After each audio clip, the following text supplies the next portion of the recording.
මේ වනට දිවෙන හරහා ඊශාන දිග මෝසම දුර්වල මට්ටමක පවතිනවා. මේ නිසා විශේෂයෙන් දිවෙනේ බොහෝ ප්‍රදේශවලට සවස් කාලයේ ගිගුරුන් සහිත වැසි ඇතිවීමේ හිතකර තත්ත්වයක් තමයි පවතින්නේ.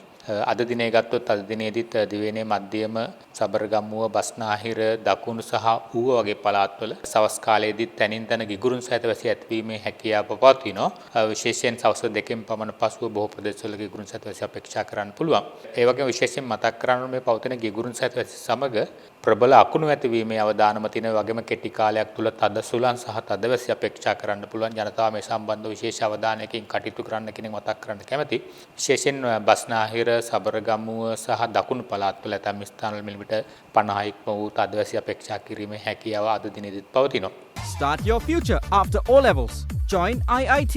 Register now.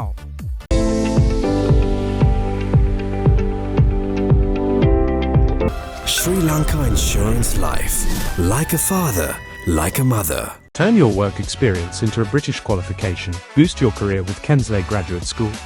ඒ වගේම නැගිටින පළාතේ විශේෂයෙන් උදෑසන කාලයේදී වැසි ස්වල්පයක් ඇති වෙන්න පුළුවන්. ඒ හැරුණාම දිවෙනේ අනුගත ප්‍රදේශවල විශේෂයෙන් උතුරු මැද පළාත්වල තරමක වැසි රහිත කාලගුණ තත්ත්වයක් තමයි අපේක්ෂා කිරීමේ හැකියාව අද දිනේ පවතින්නේ. දිවෙන වටා මුහුදේ තත්ත්වය ගත්තොත් සුළං තාමත් ඊශාන දිශාවෙන් හමා යන වේගය පැයට කිලෝමීටර් 30-40 අතර සාමාන්‍ය අගයක පවතිනවා. එනමුත් සවස් කාලයේදී විශේෂයෙන් බස්නාහිර සහ දකුණු මුහුදු ප්‍රදේශවල ගිගුරුන් සහිත වැසි ඇතිවීමේ හැකියාව තියෙනවා. වැසිත් සමග මේ සුළං වේගයේ తాවකාලිකව ඉහළ යාමේ හැකියාවක් නිසා විශේෂයෙන් කොළඹ සිට ගාල්ල මාතර හරහා හම්බන්තොට දක්වා වලට ඔබට මුහුදු ප්‍රදේශවල දිවර සහ නායක ප්‍රජාව මේ සම්බන්ධව අවධානයෙන් කටයුතු කරන්න කියන එක මතක් කරන්න කැමැතියි.